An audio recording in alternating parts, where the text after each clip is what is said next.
akan matar sarki da ido da ta gani,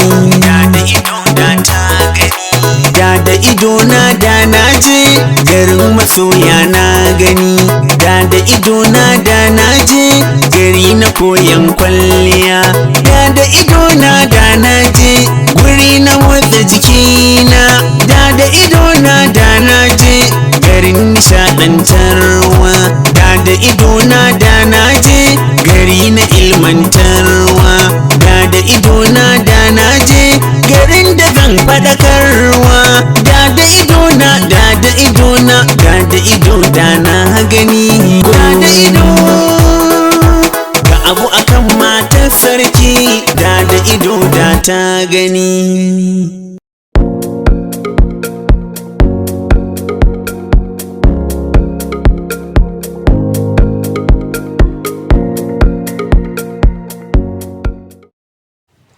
A 'yan kwanakin nan ne aka sami lalata turakun ƙarƙashin gada da ta haɗe babban titin tagwayen hanya na Badagry Expressway zuwa Alakija ta mashigar Festac. A wannan dalilin ne mai girma gwamnan jihar Legas Babajide Sanwo-Olu ya ziyarci wurin domin gani da idonsa tare da shugaban ƙaramar hukumar Amo-Odofin mai girma Prince Lanre Sunusi. Dukkaninsu sun yi Allah wadai da wannan lamarin na ɓarnata kayan gwamnati domin amfanin al'umma.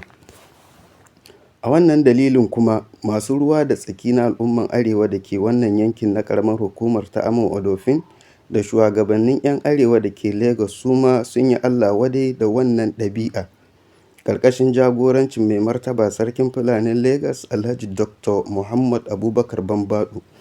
Wannan shiri na da ido Afirka ya zanta da shugaban tsaro na Lagos International Trade Fair kuma shine shugaban tsaro na 'yan arewa da ke wannan karamar hukumar ta Amo-Odofin wato RSM Bawa Auta Retired, inda ya mana tsokaci a cikin wannan shiri.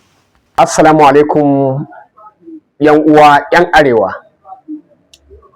Mun gode wa Allah Ubangiji da ya nuna mana ranar yau. Ni ne retired RSM Bawa, Chief Security Officer na International Trade Fair Management Board, Badagry Expressway, Lagos State. To na tashi akwai bayanin da nake so in yi akan yadda aka lalata kayan gwamnati na ƙarƙashin gada daga Alakija zuwa Festac. Abun bai mana daɗi ba.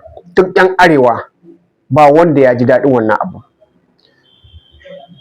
Gwamna na Lagos State da chairman na Amo-Odofin Local Government Area Lagos State sun ziyarci wurin suka gani, amma ransu ya yi matuƙar ɓaci, ba sai farin ciki ba.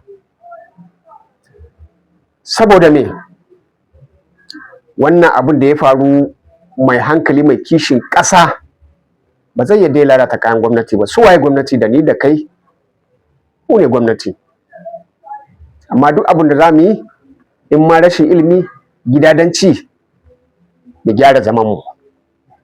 Matsayinmu na Hausawa, kada mu ɗauki doka a hannunmu, saboda a yanzu haka ya kamata mu tashi tsaye. Menene Lagos State ba ta yi mana ba na rufin asiri? Ba lokacin da Lagos State muka nemi abu na wudin local government namu mun kai musu, za su karɓe mu da marmari, za su ansa mana. Sannan kafin Lagos State ta kawo wani aikin da za ta yi, sai ta sanar da mutane ga abin da yake gabanmu za mu je mu aikata. Ku kintsa kayanmu, ku gyara kayanku kafin mu je mu same ku. Domin zaman mu anan, kada mu ɗauki doka a hannunmu. Idan muka ɗauki doka a hannunmu, duk inda muka tafi, Lagos zama ne kowa ya zo saboda biyan bukata. Za ka ga 'yan Nijar, 'yan Benin Republic, 'yan ina ne, akwai kasuwa ne na duniya, especially zan ce African country ne.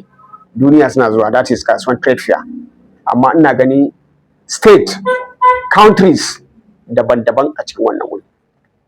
To don Allah mu gyara zamanmu, mu bi doka, kada mu ɓata sunayenmu ko sunan 'yan arewa. Duk inda ka ga mutumin da zai abin da ba daidai ba to ka yi ƙoƙari ka yi magana.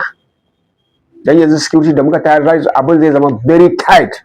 Za mu haɗa kai da gwamnati na Lagos State da local government na Amo Odofin, mu ba su haɗin kai irin wannan abun kada ya sake faruwa, domin yanzu za mu tashi tsaye. Saboda ni a shekaruna na yi aikin soja na bari lafiya.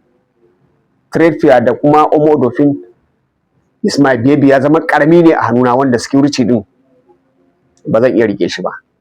And insha Allahu ina fata 'yan arewa mu ba da goyon baya ga Lagos State, mu samu haɗin kai, kuma mazauna na Lagos State su bi doka. Saboda a yanzu haka mun tashi tsaye, duk wanda ya ce ba zai bi doka ba, ba zai bi dokan na yadda muke so ba, dan leaders namu especially Alhaji Dr. Abubakar Bambado, sarkin Fulani na Lagos State, ya yi fushi wanda bai taɓa yi ba. Mutane ne muna tafiya da su, kuma akwai tsageru daga ciki suke so. To yanzu haka duk wanda ya taka doka ko da shi waye, to a matsayina na CSO idan na samu report a kan shi, to ba dole bane sai ya zauna Lagos. Da ƙarfi da yaji dole ka bi doka, kuma duk inda kake za mu rinka bi, mu rinka bayani ma jama'a, mu samu haɗin kai na dole. In kace ba za ka bada haɗin kai ga 'yan arewa ba, ka zo ka ba mu kunya, ka nemi hanyar zuwa garinka ko zuwa state naka ko zuwa ƙasanka, in dai kai ɗan arewa ne. Mun sa kafa wando ɗaya da kowane ne, zaman lafiya muke so da haɗin kai. Idan ka san ba za ka haɗa kai da mu ba, to ka san matsayinka, ka fara tattara kayanka, domin tsakani da Allah sarkin Fulani bai taɓa yin fushi irin wannan lokacin. Mutum da zai kira mu media, a kira ni daga nan, a kira daga nan, ya 'yan yaya abin, duk abin da ya faru a area naka, to definitely ka yi ƙoƙari ka tabbata ka san irin mutanen da suka aikata wannan abu. Dan yanzu ba zancen ɓoyewa, mu gaya wa kanmu gaskiya. Duk wanda ya taka doka za a taka shi. So a takaitaccen bayani, na gode wa Allah da kuma waɗanda suka yi grant nawa. Na samu, ba wai zan ce na samu izini, suka bani daman in yi wannan bayani. To gaba ɗayan mu 'yan arewa ba mu ji daɗi ba, mazanna Lagos. Abin ya ba mu haushi. Duk mai kishin arewa, duk inda aka taɓa arewa ko aka ce gashi abubuwan da ake ya shafi arewa, to gaba ɗaya duk inda kake ya shafe ka. Saboda haka yanzu zama bai kama mu ba, kuma security za mu yi shi. Saboda zan haɗa kai gaba ɗaya da Commissioner of Police na Lagos State, da Area Commander, da su DPOs duk inda area yake, da kuma military da DSS. I will pay a visit to see that we centralize, mun haɗa kai ƙarfi da ƙarfi, mu tabbata mun yi fighting in insecurity. Duk inda kake zama, in dai ba a san ka ba, to ka yi report. Ba a san da zaman ka ba, ba a san kai wane ne ba, dole sai mun tacance masu zaman banza. Saboda Lagos State wajen neman abinci, akwai mutane kashi 60 sun zo neman arziki, kashi 40 wasu sun zo daga different places sun yi laifi, kuma sun ɗauka cewa Lagos wajen ɓuya. To yanzu ba bacci za mu yi ba, ko da wane ne inda ya kwamitin, ka yi ƙoƙari ka yi report. Nan gaba irin wannan ba za mu sake yadda da irin wannan ɓarnan ba. Allah Ubangiji ya ba mu nasara akan al'amarin da muka sa a gaba, da kuma Allah Ubangiji ya ba sarki Bambado haɗin kai, yadda yake ya ɗauke mu 'ya'yansa ne. Me sarki Bambado ya faɗa mana Dilas, ya ce mu yi ƙoƙari kowa ya zama da katin zaɓe, kuma mun san right person da za mu vote masa. Saboda muna tare da Lagos State.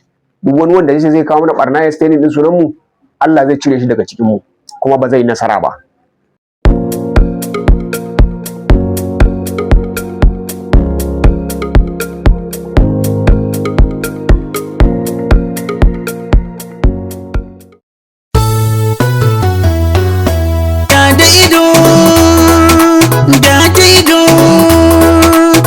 Abu akan matar sarki, da ido da ta gani, da ido da ta gani, da ido na da na je garin masoya na gani, da ido na da na je gari na koyan kwalliya, da ido na da na je guri na motsa jiki.